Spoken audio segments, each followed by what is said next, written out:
Kathy Figglestaller, Department for Local Government.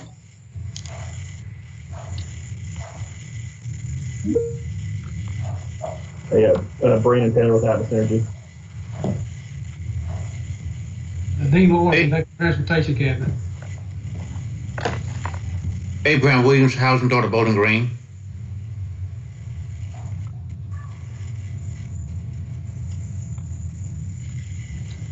Mike Turner, Housing Authority of Bowling Green.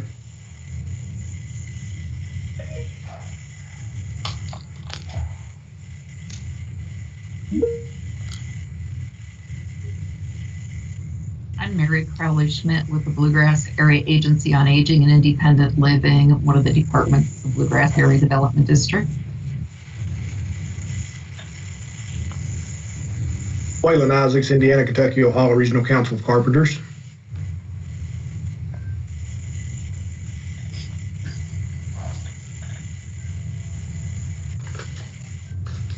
Anybody else, or did that get them all?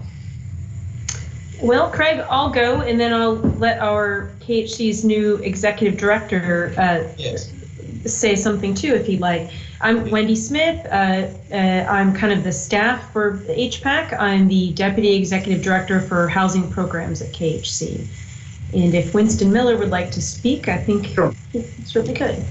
Sure. This is Winston Miller. I'm the new executive director for the Kentucky Housing Corporation, and I'd like to welcome you all here today to this meeting and thank you all for participating. I look forward to working with you as time goes on, and I've heard some of the comments earlier about the problems with virtual meetings, and I understand very well what you're referring to, and I do look forward to the opportunity to meet each of you all individually and talk with you about the mission of the Kentucky Housing Corporation and other housing activities within the state. Thank you. Thank you, Mr. Miller, and we look forward to working with you as well. So, yeah, this Zoom thing, I keep looking at myself over in the right-hand corner and wondering who the old white-headed man is, but that's me. So I'm not liking that at all. It does show me that it could be confused with me. Yeah. It shows me that I need a haircut and lose 20 pounds, maybe. But that's why I don't like Zoom. But anyway, we appreciate you introducing yourself and look forward to working with you in the future. So, any new Hpac members? Was any of the members on here new? That wasn't on the last time we met, way back when? I'm new, Mary Crowley Schmidt. Okay. This is Jason Dunn. I'm new as well. All right. And this is Cassie Hudson, and I'm also new. Well, welcome. We're a real nice group, right? You'll just love us. You're going to love it. Yeah. I want to know where the snacks are. You have to go to the refrigerator, I guess. So, yeah, just make do with what you got. Maybe it won't take too long. We'll try to get through this. So next up, I guess, would be HPAC 2020 HPAC annual report. We're going to need, first of all, is there any questions, I guess? We need a motion to approve the minute or the annual report 2020 to accept that report. And so do we have a motion for that? David Allgood, I make the motion. Have a second? Becky Rorig, I'll second. All right. Any questions? If not, we'll need a vote, and I guess we'll do that by saying aye. Aye. Any opposed? Nay. Hearing none opposed, we accept the HPAC report presented. Consideration for approval of minutes. This is way back in January 28th, 2020. That was the last meeting, so we need a motion to accept those minutes as mailed. David Allgood, I'll make the motion again. This is Susan, I'll second. We've got a motion and a second, and y'all are stating your name before who made it. Appreciate that. Any questions about that? If not, then We need everybody who's in favor of accepting those minutes as is, say aye. Aye. Aye. Anybody opposed, nay? Hearing none, ayes have it. I think the next category here is the weatherization program. But, to be honest with you, who's talking about the weatherization program? It's Kelly Reynolds, Craig. All right, Kelly, I saw you there a few minutes ago, so are you ready to talk? If you are, we're ready to listen. Okay, as soon as I get my mute turned off, my mouse got hidden. Good afternoon. In the spirit of Craig Brock, I plan to keep this short and sweet and to the point. So let me just give an intro, and then we'll talk about the weatherization program. But part of the reason why we're doing this presentation today is because of the Department of Energy, we are required to have a policy advisory committee. We've always kind of had that separate. And Wendy and I discussed this last year that it might be appropriate to roll this in as part of the Housing Policy Advisory Committee and use you and not have this separate little ad hoc committee that we have to have just for weatherization. So that's kind of what we're doing today. We're introducing you to the program and what kind of your responsibilities are as that Policy Advisory Committee to the program. So we'll go ahead and get started. Yes. Kelly, before you go too far, hopefully everyone can see that I am sharing my screen and you can see a blue PowerPoint slide. If it's kind of small and you want to make it bigger, you should be able to double click it and that should make it more prominent on your screen. So the Weatherization Assistance Program, we call it WAP for short. We also will sometimes refer to it as WX. Just that's kind of nationally how we do it. So that's kind of just to introduce you on the acronyms because this will be a little bit different. But what is weatherization? We began running the weatherization program in 2009 at Kentucky Housing, but it has been in the state for years and years and years. Nationally, it's been around for years. And when I say years, it's older than me, which is surprisingly getting to be a little bit more than I would like to admit. So we are funded through the United States Department of Energy and a grant from the Cabinet for Health and Family Services, which is a LIHEAP grant. They receive a total LIHEAP allocation and then they carve out a percentage for us for weatherization. So those are the two funding streams, but we refer to the entire program as weatherization.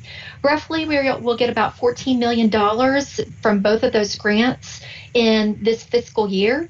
The Department of Energy grant, it's a formula grant, and again, the grant from the Cabinet for Health and Family Services is a percentage of their LIHEAP funds. We have 20 subgrantees, which are made up of local community actions, and here's what they do for the weatherization program. So with the weatherization program, they are deeming families eligible under the Department of Energy eligibility guidelines. They go into a home and they do an energy audit on the home. So there's lots of tests that they run through. There's lots of investigation that they do to just see what they need to do to this house to make it more energy efficient. Then they go in and they install the energy measures. And once they install those, they complete a unit, which means they have to be inspected. Now, according to the Department of Energy, those inspections have to be done by a quality control inspector. We call that a QCI. This is a conversation that comes up a lot when we're talking about weatherization because the QCI has to pass a test, which is very, very difficult to pass. And we are at a shortage of those in the state. So not all of our agencies have them. So some of our sister community actions contract with other community actions to try to share those resources. So this is kind of a huge sticky point on our weatherization program. So the role of the Weatherization Policy Advisory Committee, it's required by the Department of Energy grant. We have to describe it in our state plan. We have to list all of the members. One of the kind of problems that we've had in the past with our Policy Advisory Committee is it was made up of a lot of subgrantees, which maybe at one point that's where DOE was and they were fine with that, but they kind of switched gears. And a couple of years ago, they switched gears and that was a real sticky point for them. So we kind of had to broaden the scope of the Policy Advisory Committee and broaden the membership, which is another reason why the Housing Policy Advisory Committee is a really great place for this program to land. It's got to be a really diverse group of representatives with interest in weatherization. So it can be just a lot of housing people, some energy people. We have the energy cabinet on the Housing Policy Advisory Committee. So we have the cabinet for Health and Family Services. So it's a lot of diverse representatives that might have an interest in weatherization or weatherization as regards to healthy at home or healthy homes. So it's lots of things that we can do with this program. And you basically advise us on energy-related topics. We will come to you with, hey, here are some things we're thinking about, and we just want to hear from you on, oh, well, in our industry, here are the things that we're seeing, or in our part of the state, here are the things that we're seeing. The types of things, as Wendy is working on the PowerPoint, the types of things that we bring to that Housing Policy Advisory Committee, some examples of topics. We have brought our formula. So when I started in this program, our formula was very old. It needed to be refreshed every year, and we didn't have a way to do that because no one really knew how that formula was developed. So we worked on, with our Policy Advisory Committee, on refreshing that formula and making it better and making it where every year we can kind of change it and change the funding formula awards based on expenditure rates or poverty rates. So that was one thing our Policy Advisory Committee did. Another thing that we talked to them about is there's this idea of re-weatherization, and the Department of Energy had this rule, and it's actually a rule that's in the legislation, so it takes an act of Congress to change. And up until a month ago, it hadn't changed for years. But you could not re-weatherize a unit that had been weatherized since October 1st, 1994. That's almost 30 years. And a lot has changed in energy efficiency and what we know about energy efficiency in 30 years. So one thing we were able to do with the LIHEAP funds is it didn't have that rule. So we were able to broaden our state plan with the Cabinet for Health and Family Services helping us so that we could change that re-weatherization date, and the subgrantees could use LIHEAP funds to re-weatherize units. We changed that date to October 1st, 2012. So if you had been weatherized before October 1st, 2012, you could get the services again. Recently, that has changed in Congress, so it's going to be a rolling 15-year date, which starts July 1st. So that's a good thing. Weatherization Ready, that's another topic that our Policy Advisory Committee helped us with last year, working with the Cabinet for Health and Family Services. But we were able to create this Weatherization Ready program. And what that does is we can defer units just because maybe we cannot protect a weatherization measure, so that unit would be deferred. So for example, if a roof had a hole in it, and we could not protect the insulation that we're installing in an attic because there's a hole and it's leaking water, then we would defer that unit. The Weatherization Ready funds, using LIHEAP funding, would allow us to go in and repair that hole so that we can protect the insulation that we install, so that we actually can make that unit a completion. So it helps us spend money and serve families. That was a brainchild of the Policy Advisory Committee. Another brainchild of the Policy Advisory Committee is they needed more training money. They felt like subgrantees needed more training money to train crews and staff in weatherization. So we were able to work with the Cabinet for Health and Family Services to get some of the LIHEAP funding carved out for training and technical assistance. DOE already provided us with that, but we were able to craft that out in the LIHEAP funding as well. Mm-hmm. One of the other discussion topics that will come up with the Policy Advisory Committee, or what we're now kind of rolling into Hpac, would just be reviewing our state plan changes. So we submit a state plan to the Department of Energy every year, around the first week of May, and we'll just be looking at those changes. We really don't suspect there will be many changes this year. The massive changes are going to be in legislation with the Department of Energy that we do have to address in our state plan.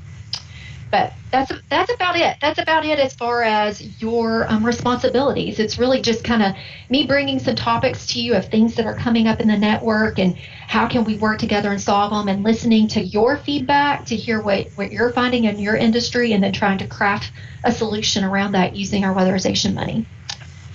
Right? Are there any questions? Hi, Kelly. It's Rob Jones with Audubon area. And somebody laughed. They must have expected me to ask a question. But in any event, there had been discussion that there might be some significant increases in funding for the weatherization program in the coming year. I know you don't have a crystal ball and you can't be sure what Congress is going to do, but I'd heard that that information had come from the Department of Energy. Or have y'all heard anything along those lines? First question, and then second, before I hang up and let you talk, if so, are there any plans on trying to streamline training for QCIs, including possibly letting them go out of state for trainings to try to get those numbers up? Okay, I'll let you talk. Yeah, thanks, Rob. All very good questions. So there has been a lot of discussion nationally about is the Department of Energy going to get more funding from Congress for weatherization? We've been discussing this for several months now. It's probably been going on 6 months. Really, when COVID kind of started escalating, and they started having these discussions. And some of as Rob is a service provider for the weatherization, and just to kind of bring, I guess, the rest of HPAC up to par on a little bit of this topic. Some of the challenges that we experience with weatherization are capacity issues. That's a national issue, a national capacity issue with QCIs I had mentioned before. But also one of the things with COVID is a lot of states had to suspend programs. We suspended our program for a month or so. Sometimes people don't want you in their home right now, which is understandable. And we haven't experienced that too much in our network, but a few times. So there are still some challenges around COVID, but we nationally so far, the Department of Energy hasn't really said if they think they're going to get that money, but they are kind of planning what would it take. What do states need? So they've been doing a lot of questioning for us. And one of the things we've talked about, Rob, is kind of QCIs. Like, is there anything we can do to get more QCIs and to get more training for qualified staff? And Rob, as you know, one of the problems that we have our own training center in the state, but one of the challenges is with COVID, they can't do a lot of in-person training. They are currently working with BPI, which is the national accreditor for QCI, to try to figure out what ways they can work around that in-person training for those testing. So we're still working on it. Stay tuned, to be continued. Yeah, any other questions?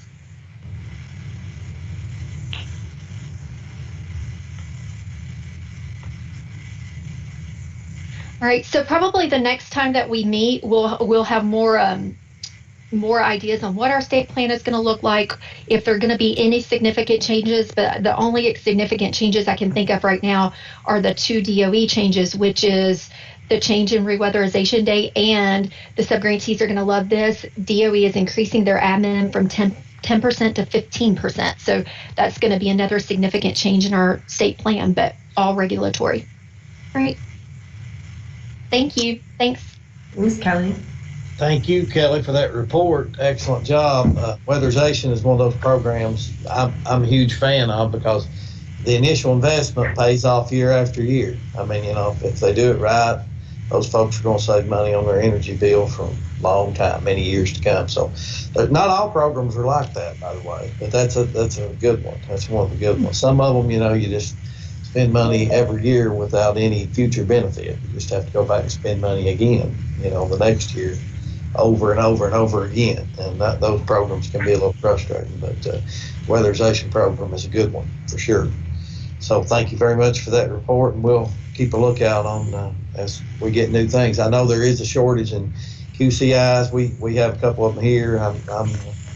I have a weatherization program here at Bell Whitley, and I think we have a darn good one. And we have a couple of those QCIs here, and we've tried to help out where we can with some of the other agencies who don't have one at the time. But definitely we have a need for around the state to have more QCIs and get them approved. So I'll be so glad when this COVID thing, if we ever can get it behind us, and I'm going to be optimistic and say that we're going to, but I'll be so glad when we can get back to normal face-to-face meetings and these folks can travel as they need to, and we can get more people approved to be QCIs. So thank you for that. Anybody else got anything? If not, we'll be skipping on to the Affordable Trust Fund report, HTF report. So who's up on that? That is me, Craig, and thanks, Kelly. Appreciate you presenting. It's been a long time since we have all met, but you all might recall that while HPAC typically meets 4 times a year, each quarter, The Affordable Housing Trust Fund Advisory Committee meets twice a year, and their meetings are always the morning of an HPAC meeting. So the AHTF Advisory Committee met this morning, and I just thought I would share with you all very briefly a couple of the items I shared with that committee, because AHTF is one of our few state-generated affordable housing funding sources, and it's one of the few that we have that is a little bit flexible. So I will just share a couple slides with you all. One of the things we have to do annually with the AHTF committee is make sure that we report on our financials. And so that's what you're looking at here with this slide, is our quarterly financials, what our cash balance was, and then you have to subtract what our commitments to projects are. And then you have what do we have available to commit to new projects or to coming projects. And there's two things that are notable. Well, there's one thing that's especially notable, and there's two reasons for it. You will note that that bottom line number since June of 2020 is much lower than in previous quarters, and that it even dipped negative at the end of September. We weren't out of money. We didn't have to take money away from any projects. But what this means is there are two reasons for this. One is intentional, and we view it as a good thing. One was not intentional, and we didn't view it as a good thing, but it hopefully is not going to cause long-term harm. And so I'll share with you why that bottom number of available Affordable Housing Trust Fund is lower than it used to be in previous quarters. Oh, you know what? I didn't put that slide in here. I'll just tell you all.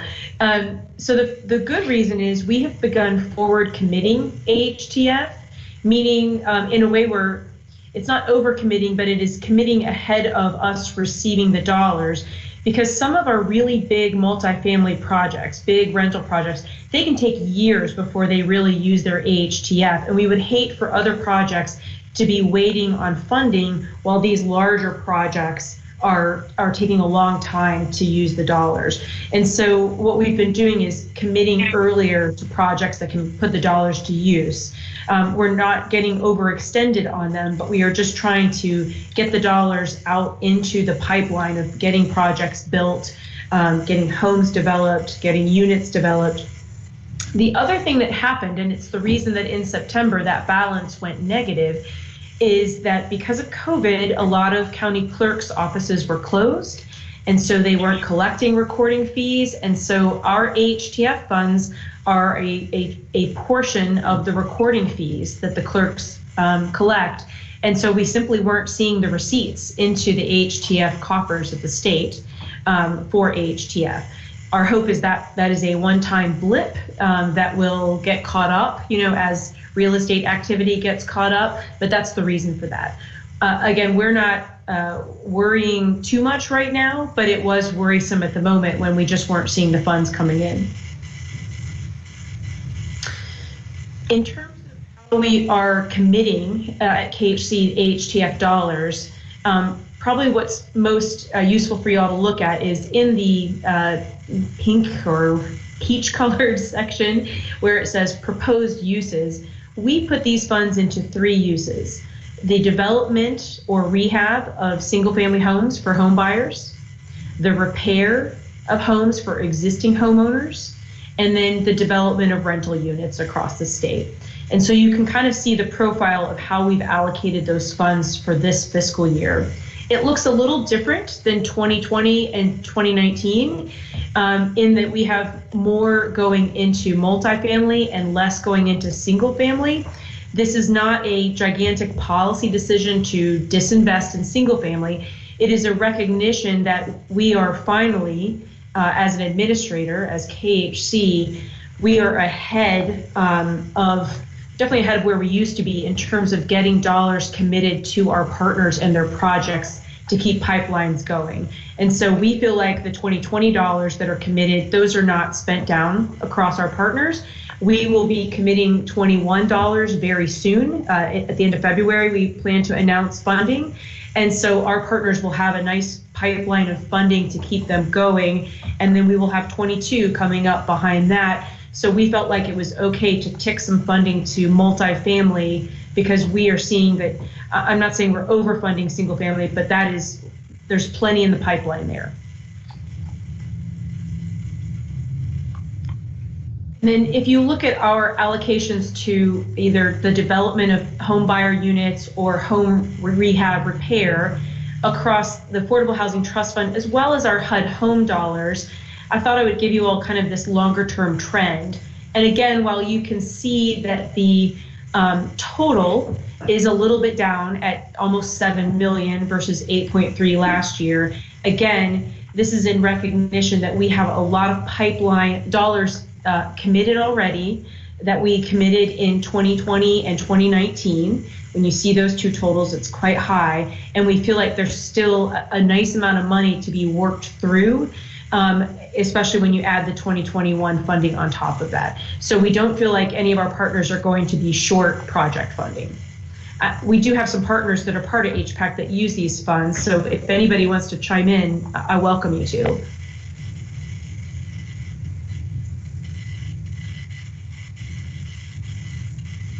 All right. And Craig, that's all I've got on that.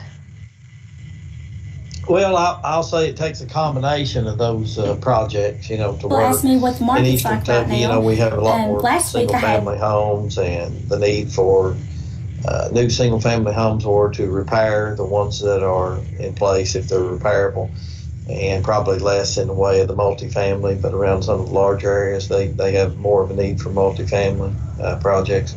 But I'm a fan of, if you're to get out of poverty, one of the quickest ways to get out of poverty is to own your own home.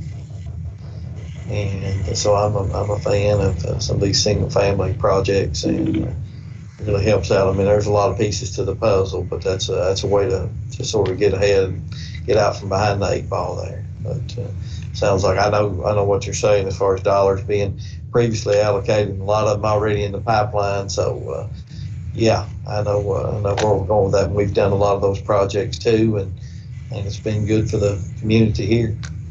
Well, and I don't disagree with you that I think homeownership it's the way to be permanently securely housed and permanently affordable. So I'm with you on that. We simply felt like we've got a lot already loaded into the pipeline, and so please don't misunderstand us on that. We're not intending to disinvest. Yeah, I'm with you. No, I'm with you. And home ownership's not for everyone at the same time, because there is a lot of you got a lot of things you got to do if you're a homeowner. It comes with a lot of work after that. So yeah, it's not for everybody. So no, I fully understand. There's money in the pipeline, and I'm not complaining. I was just making a statement. Oh, sure. I know it's a sensitivity, and I want to make sure folks read us right on that.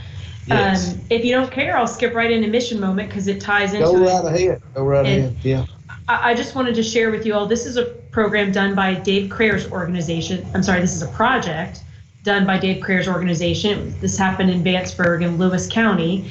And this is a great example of our AHTF home repair program where you can put up to $15,000 of AHTF into a unit owned by a low-income homeowner. And Dave's organization partnered with their Licking Valley Community Action Agency to also use weatherization dollars to really go from doing what are modest repairs with AHTF to doing a really nice home repair job. And Dave, I don't know if you want to say anything about that. Pictures tell the story. Yeah, really. That looks great. Yeah. Yeah, and again, that's for an existing homeowner who has to be under 60% of area median income. And so they not only got repairs to the house, but they got weatherization. That means their monthly utilities will go down. And as Craig said, there's nothing that gets you housing affordability quicker than having your utilities go down. Yeah, it's awesome. Well, that certainly is a change there. We appreciate that. That looks great, Dave. I don't know, going forward, I want to throw something out here, maybe have a little discussion. I'm not sure because we do have a few more items on the agenda, and it is difficult to do these Zoom meetings or conference call meetings, and in some cases, people can't, some people may be on a call and not even looking at some of the slides that we have. And I may have to do that, the next meeting. I may be traveling and won't even be able to look at something. But I'm not sure. I just want to have a little discussion as far as, going forward with the mission moment. Do we want to keep trying to do that on the Zoom meetings, or do we want to suspend it until we're, back to live action? Because it is difficult to get people to volunteer. I don't know who volunteered Wendy for this, but she did a great job, so I'm not knocking that. She did an outstanding job in presenting it there, and it shows a wonderful change. But some of these take a little time. That one was short and quick, but some of the mission moments have several slides and take quite a bit of time. And I was just wondering what y'all's feelings was on maybe suspending the mission moment until we get back live and in-person meetings. And if you don't want to do that, that's fine. I just want to hear some thoughts on it. Not everybody at once, but just tell me what you think.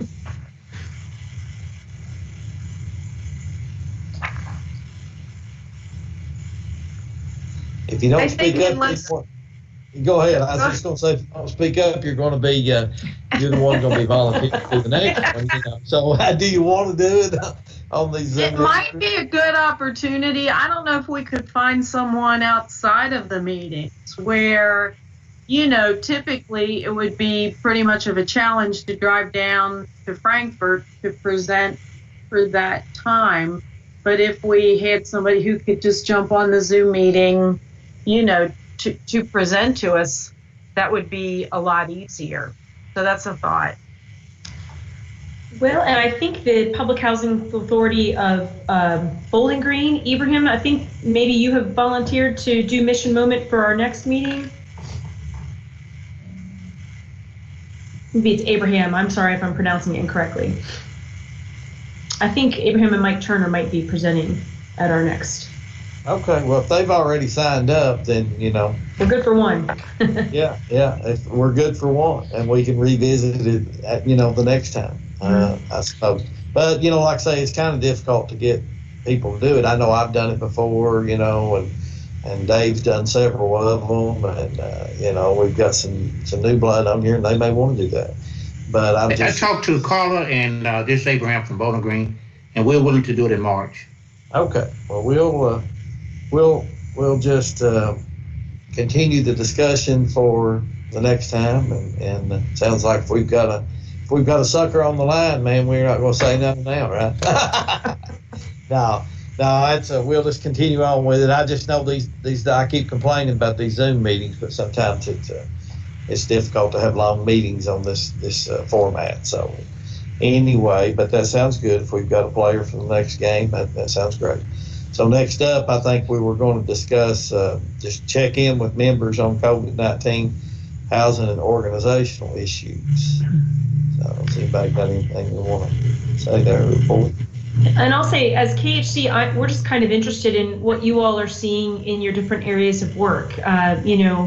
We might get one window into what's happening with organizations or what you're seeing at the community level in terms of need and issues. I'm just interested in what you all are seeing.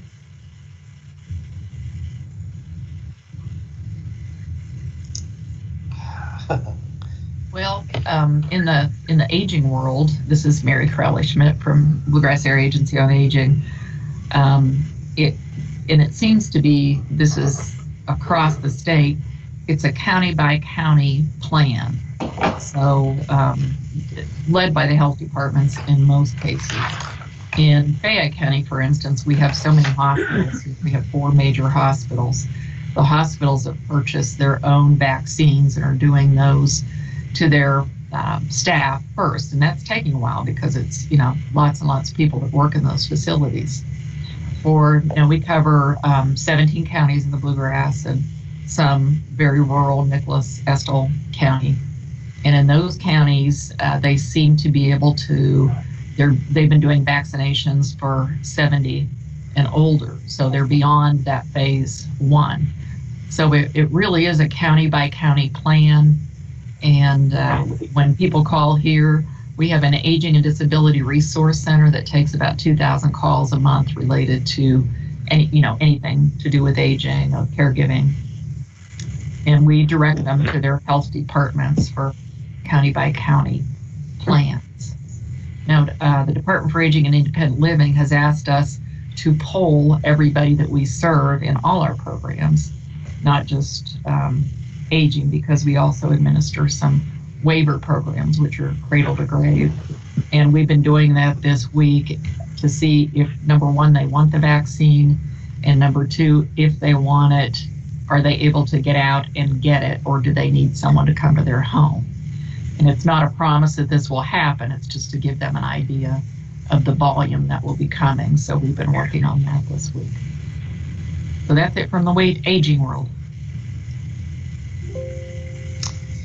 As a community action agency, we're still trying to limit the amount of outside traffic, that comes in the office, just to try to, because we've had folks here test positive, of course, that work for us, and the whole quarantine, issue is, it's very disruptive. It can be to the whole organization. So we just try to limit.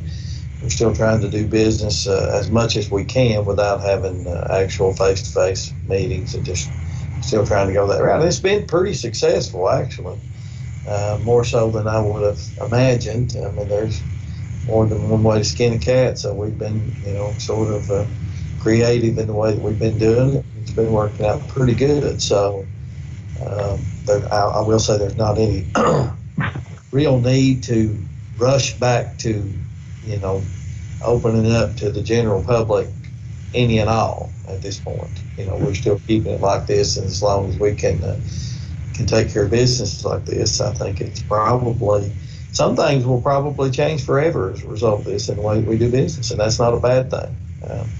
I think we've figured out some other ways and got permission, from the powers that be to do some other things that makes things flow a little better. And but it can be a very serious thing. I'm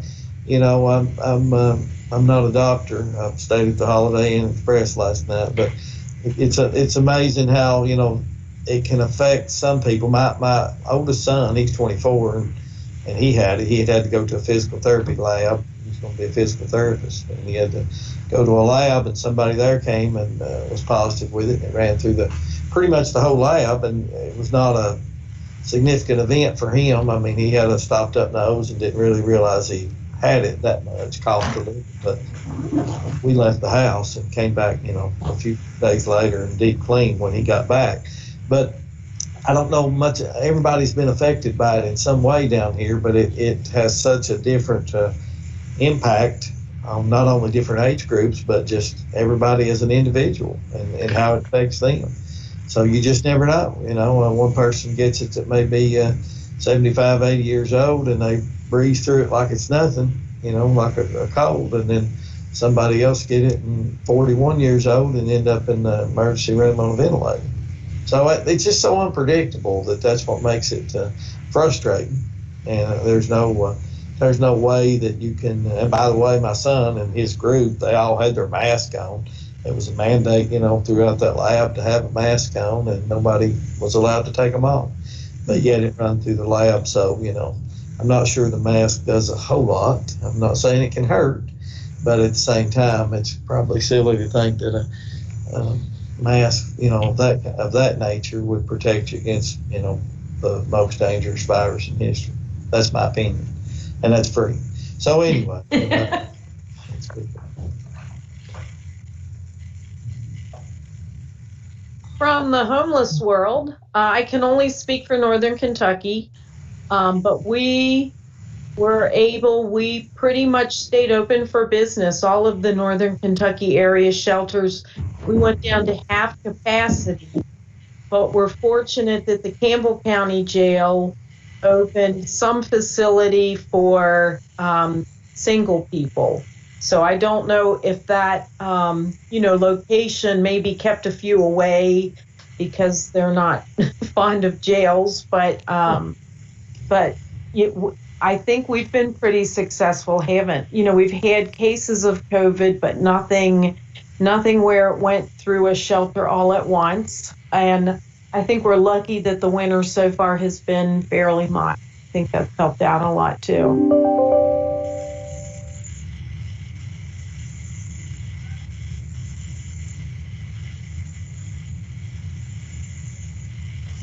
This is Christina Bard. I'm at the University Center on Disability at UK. So, we've gone completely remote, and all of our services have too. So, social isolation has been an issue for all of us, but that's certainly been true for a lot of the people that we're working with that experience disability. And in terms of housing, there hasn't been as much moving around lately, but there still exists, a really significant shortage of accessible housing, particularly accessible, affordable housing. And so, working to identify more ways to know how to find that housing that is in the inventory would be helpful. And we just had a call today at the AT Center for a family looking to move to Lexington that doesn't know how to start to identify, they have a child with a disability, start to identify where even the accessible housing inventory exists. So that's some of the housing related stuff we're seeing.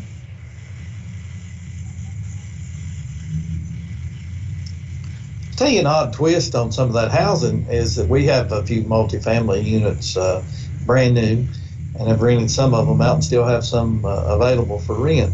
And it's been slower than I'd expected. And part of the reason is filling those units. Part of the reason is that some folks have been up until this point, operating under the moratorium there, where they can't be thrown out, and they're living rent free in some places. And at this point, so they're not going to move out of a place where they're, living rent free or have been, and move into a place where they got to, pay me rent. So at this, it's disrupted the cycle a little bit in a lot of ways.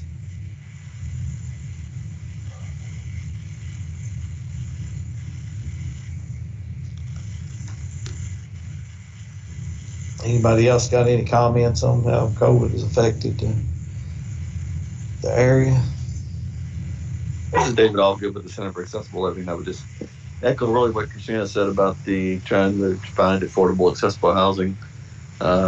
Again, a lot of people are moving, but the inventory is so low that's an incredibly challenging endeavor to try to find an affordable, accessible place. And we're trying to work with some of the local governments to maybe increase the amount of accessible units on the first floor that have to be included in some of our local ordinances. Perhaps we're going to try that, but it's always been a problem and continues, and just a revolving cycle of low inventory. And once you find an accessible place, you never move out because it's so challenging to find one, and usually segregated to few parts of Louisville if you can find one. So it's an ever-growing and continuing problem, and with the largest minority in Kentucky and America only increasing every day, it's only going to get worse, unfortunately. Yeah, absolutely. This is Jason Dunn with the Cabinet for Health and Family Services, and I'll talk about, we do administer the LIHEAP and the program, and we also helped administer the Healthy at Home Utility Relief Program, or Utility Relief Fund, there at the end of 2020. But, we've also, not directly housing related, but certainly important to all low-income families is the access to food. We've been able to issue maximum SNAP benefits to every household since about, I think, April of last year. So we've nearly doubled what we would normally issue in food benefits, and hopefully that helps free up resources for families when it comes to, making hard choices between paying utilities or food or rent. So we thanks to some federal legislation, we have increased those benefits by 15%, at least through June. And of course, there's the school-age children who are receiving the pandemic electronic benefit transfer, or the PEBT. We hope to get that up in the next month or so, from October all the way up through the end of the school year. So hopefully that'll help ease the food insecurity burdens that families have faced during the pandemic too.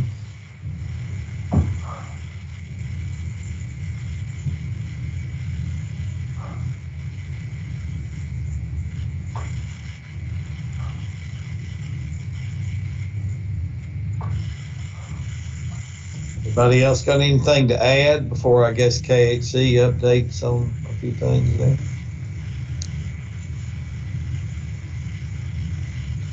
If not, I guess KHC has a few updates on keep programs going during COVID-19. Yeah, so I share with you all, we have also been working largely virtually since the middle of March of last year. Probably have about 20 to 30 people going into the office on any given day of a staff of 220. So we're real virtual. I miss potlucks. I really miss office potlucks, y'all. I miss face-to-face meetings too, but we are making it work. Like Craig said, it's gone better than expected. And I'll say we have some teams that are even more productive because they can't have any fun, right? There's no birthday parties or any chit chat or anything like that. So we are keeping everything going. And I thought I would just share with you all a couple of ways we've responded to COVID-19. I won't make this long, but there are a couple things I think will be informative to you all as HPAC, and for some of you all in your day-to-day work might be informative.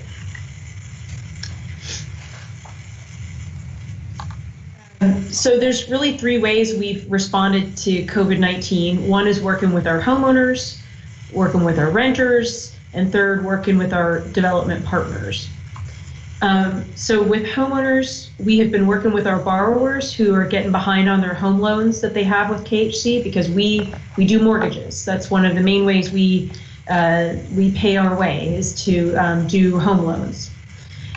So we have been working with our borrowers to allow them to do forbearance. And what that has generally looked like is just delaying their mortgage payments. So they're not forgiven, but they're put on the end of their loan. So it buys them some time if they're experiencing unemployment or a loss of income. And so we have been doing that. We also have related, but it's not the same thing, from the last recession, we had a little money left over from Treasury from the last recession, and we were able to revive it to help pay mortgages for folks who had lost employment due to the pandemic. We have sunsetted this, so don't get excited, and the newest recovery package does not offer this kind of assistance for homeowners right now. So this has sunsetted, but we used the little bit of money we had left over to revive it and help homeowners make their payments while they've lost income. In terms of renters, and I'll add to this group people who are experiencing homelessness, we had a couple of things that we have been doing.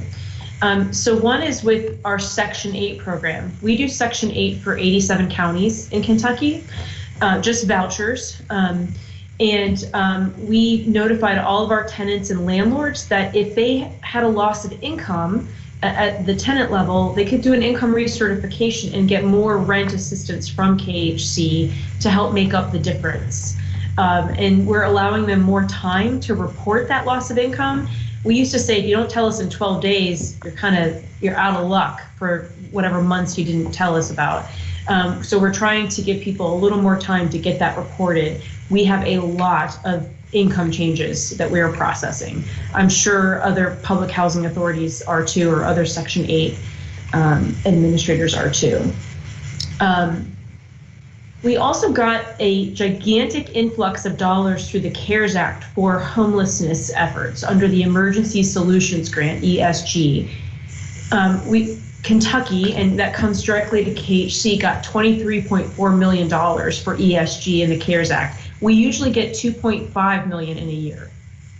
So that's almost a tenfold increase, y'all. So it's a wonderful thing, but it's also this challenge of you have an infrastructure of partners who are staffed and we are staffed to manage 2.5 million, not 23.4 million. So it's a great opportunity, but it's almost more than we can easily digest. But what you're looking at here is how we have allocated that. Much of this has already gone out in grant agreements to partners. There will be some additional because we had thought we were going to use some of it for kind of homelessness eviction prevention, but we're about to get a whole lot more money for that from another source. So we decided we're just going to allocate all this ESG out to our partners across the state. Bev's agency is one of those kind of partners that uses ESG funding. It's an amazing amount of funding. We can really house a lot of people. And then the last thing I thought I would share with you all is we have been administering the Healthy at Home Eviction Relief program, which is basically helping folks with back rent and a few months of future rent. Last quarter of 2020, we got out $14.6 million to a little over 4,100 renter households in Kentucky. Another gigantic bucket of money has been allocated through the latest coronavirus relief legislation. $297 million is coming to the Kentucky. It's coming to the state, which some of that will come to KHC. It's going to Louisville and to Lexington. Those two city counties are getting their own direct allocation. And it can help with back rent and forward rent. We three have been talking every week, and our current plan is to help with 100% of arrears and 3 months of future rent via a lump sum payment to the landlord. And then some of us will also be doing utility assistance alongside that. You can go up to 80% of area median income with this. So it's not just for the lowest income Kentuckians, it's really kind of moderate income and below. If you're not signed up for KHC's eGrams, I suggest you do, or the governor will certainly announce it when the application opens up. He'll announce that at one of his 4 p.m. briefings. And then lastly, with our development partners, we've been doing a couple things to try to help them keep going. One is we increased the subsidy limits for developing single-family homes and for our AHTF home repair program. We increased those because construction costs are just skyrocketing across the state, the cost of materials and of labor. And our partners just said, we've got to be able to have a little more wiggle room on the subsidy to get these projects done. We don't know when we will. That's temporary, but it's very possible it could last for a while because construction costs are not going down. And then the other thing that we have done is we're trying to be strategic with our funding. So we are doing 3 funding rounds. It's actually with AHTF and other sources at once for our home repair, our single family development, and our smaller multifamily projects so that we can optimize our dollars across all 3 project types. And we even had some nonprofits say, well, if I can pick one activity over the other, I'd rather do multifamily than do single family, or vice versa. And so we want to look at their asks all at once so we can kind of move the money across all 3 uses and hopefully optimize it for us and for our partners so that we're making those decisions all at the same time. I do just want to make sure you all know the CDC moratorium is being extended through March. We will be sending out an eGram once the CDC has formally made that change. I feel you, Craig, in that we've heard from a lot of landlords that they think the moratorium decreases people's motivation to apply for assistance and to work with their landlords. But we want to make sure people know about it because it looks like it's going to go through March.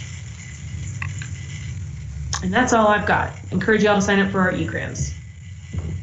Well, that was very informative. We appreciate it. And at this point, I guess all we have left is if we have any informational items or announcements. Anybody got anything that I don't know about that I need to announce coming up? If not, I guess then the next one would be suggestions for agenda topics, and that would be for April 27th, 2021 meeting. It says 2028, but it's actually the 27th is that Tuesday. Thank you, Craig. Yeah, it will be virtual again. So this one is actually, and I'm not bragging on us, but we are a pretty good group of people. But anyway, this has been one of the best Zoom meetings that I've been a part of. A lot of times you end up with a lot of background noise and a lot of echoing and just different problems. And this one's went, I think, pretty smoothly. So I'll toot our horn just a little bit, so it's not as I expected. I was bracing myself for the worst. That's the time of the next meeting, April 27th, 2021, on virtual meeting. Any suggested agenda items that we want to make known now, or if not, we can always get with Carla whenever we come up with something, and she's the one driving the train here anyway, so if we tell her what we want to see on there, we might be able to work it in. Otherwise, I guess we're done today, and if everybody is all hearts and minds clear. So, go ahead. I'm agreeing with you. I think everything's good. All right. Okay. Well, barring anybody have any other announcements or anything else to discuss, I guess I just need a motion to adjourn. Darrell Overstreet, I move we adjourn. All right. Second. Christina Bard, I second. We are hereby adjourned, assuming nobody was going to say nay. So we're done. Thank you. So I'll see you guys at least on TV here April 27th. Y'all have a good evening. Thanks, everyone. Appreciate it. Thank you. See you. Will we get these slides? I'm happy to send it to you if you'd like me to. I'll do a PDF to everybody. Okay. That would be great. Mm-hmm. Appreciate it. Thanks. Thanks, everyone.